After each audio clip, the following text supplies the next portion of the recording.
Hello and welcome to my recap of the Beaver Castle race that I had last week.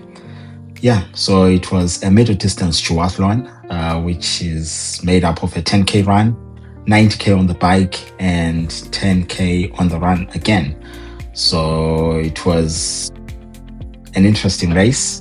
So I'll just give you a rundown of how each phase of the race went. So managed to get there in time because we were advised to get there an hour 15 ahead of the start time so that you register and get through all the admin stuff, get your bike wrecked, get your number and you register your name and all that jazz. So managed to do that, and so set up my bike and we went for a briefing. The course was changed a bit because there was some traffic lights that had been added to the route. So to avoid those traffic lights, the route was just amended just a little bit, nothing much.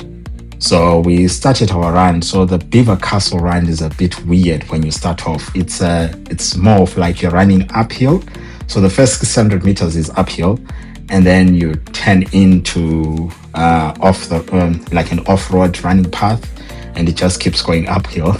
So it is a bit of a shock to the system. But then we set off on the run. So you take off at a certain pace. So I look back after around about 400 meters and I noticed that there's no one behind me. I'm alone. It felt strange because I'm not used to being in the front of races. I'm used to being the chaser. So I'm like, have I gone the wrong way, or has the race stopped, or something has happened because there's no one behind me? So I just kept running, and after like 6 or 7K, though, I saw someone behind me. I was like, okay, so there's someone. I've never been at the front of a race, so it was a strange experience. Because you feel like you're just out on a run on your own because you're like, okay, there's no one here with me. But managed to let the second guy catch up with me and we ran together for a while. And then towards the end, when it was 8K into the run, managed to just open up a small gap. So transition was quick because there's a friend of mine who's always saying, you should not get to the transition area and make tea.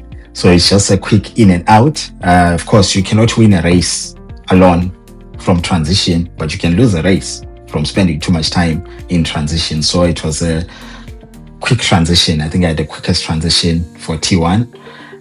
Got on my bike. The bike course is pretty much straightforward.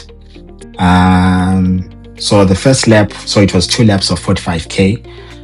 So the first lap was pretty much straightforward. Managed to complete the second lap, the first lap, sorry. But on the second lap, I think when I was at around, I say 60K, I came off my bike. So I was cycling downhill, and so I was getting close to a Marshall point where we're taking a quick left. Not that it was new to me because I had been through there the first time around, but the first time around, I managed to miss the pothole, luckily. So now, second time around, I was in my element. I think 2 guys had passed me on the bike, and now I was cycling in third. So on the bike, so I was cycling in third, and everything was connected. It just felt good. I was in the zone and I was just flowing. And then I came to this pothole, large, big pothole.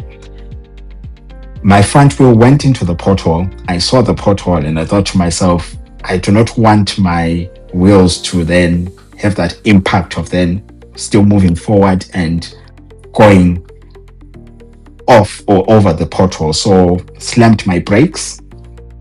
And of course, as you can expect, physics and gravity did its thing. So I pivoted off from the front wheel. My bike went up. And the funny thing about falling off a bike, or when you're falling, it's like time stops, time stands still. Because I had a whole conversation with myself as I was falling. So the conversation went something like, oh, sugar, we're now in a pothole. We've slammed the brakes. and we're going up instead of forward. So we're definitely not a bird that can fly. So it means when we go up, we have to come down. So my brain is like, Sipo, you are falling. I'm like, yeah, man, I am falling. I'm going to crash. Like, yeah, you're going to crash. So how are you going to do this? Do you want to crash in a weird way, or do you want to prepare for the crash? I'm like, I want to prepare for the crash. Okay, you want to prepare for the crash. What are you going to do? I think I'm going to land on my side. I think if we do that, we have to protect the bike because we don't want the bike to break and, so I'm like, my brain is like, okay, so let's do that. So I land on my shoulder, my elbow, my hip, and my knee, all grazed. On the floor I am. And so it was a very weird thing. I got off the bike, set up a bit. So the guy that was behind me in fourth passed me. And I was like, there goes my third place. But I was like, that's not something that I should be worrying about at the moment. What I should be thinking about is, am I going to be able to complete this race? Because the reason why I was at that race is because I wanted to test out my nutrition plan, test out my pacing plan, test out how I feel on the bike, just test out everything about race day. Of course, the kit that I was wearing is going to be different from the kit that I'm going to be wearing at the main race. So, but then all the other things, like 90% of everything that I needed to find out, I wanted to find out in that race. So I set up and I felt a bit dizzy, but I didn't hit my head. I think it's just the disorientation in the change in momentum and all the things that were happening, adrenaline pumping and stuff. So I set up and then I felt a bit weird. I was like, is this the end of my race? I've trained so hard. I just don't want my race to end. And all these thoughts are going in my mind. I'm like, okay, the marshal was really good. The marshal was really amazing. He came up to me. I wish I could have gotten his name. Came up to me. He's like, okay, let's just go to the side. We'll call someone to come and get you because you can't go on. If you can't go on, just call someone to come and collect you. That is sorted. And then, so I stopped for a bit, so some maybe 3 or 4 minutes. And, you do a bit of internal checklist. I was like, legs check, hips check, knee check. I was like, the crazes, I didn't care about the crazes. I think the pain of not finishing the race was more than the pain of the crazes that I had. Luckily, no bone was fractured because I thought to myself, okay, let me get on my bike. I feel like I can continue the race. If I get on my bike and if I feel weird, I'll stop because I know how to take care of my body. And if something is not good, I stop. I wasn't going to jeopardize my health or anything, crashing or anything, just because I want to finish a race. So I told the marshal, I think I can continue. He's like, are you sure? I'm like, yeah, I'm sure.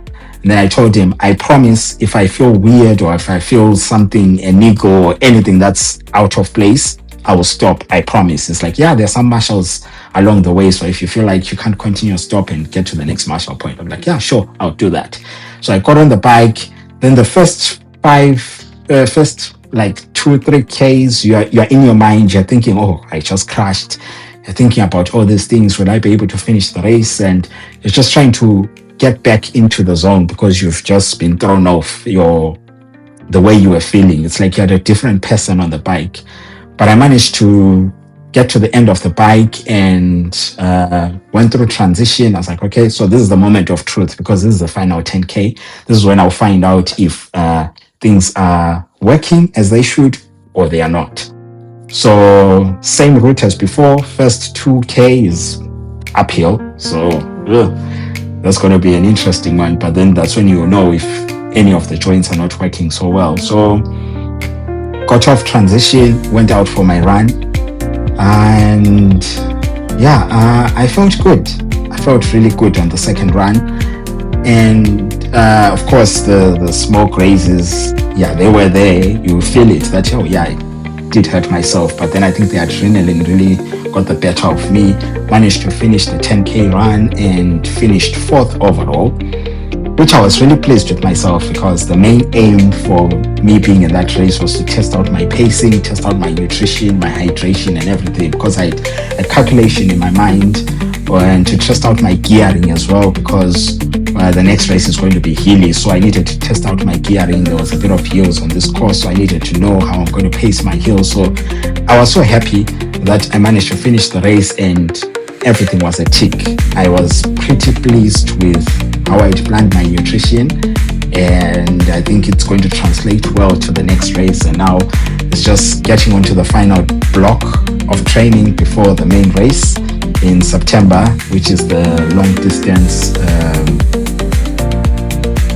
Duathlon in Switzerland. It's a world championship race, so I'll be representing the country, Zimbabwe. So yeah, getting ready for that, and the final touches. It's been a long year of training with a lot of people supporting me, my coach, and everyone. They know themselves, and they're probably watching this video right now. So yeah, this is an update. I'll be bringing more updates as we get closer and closer to the race.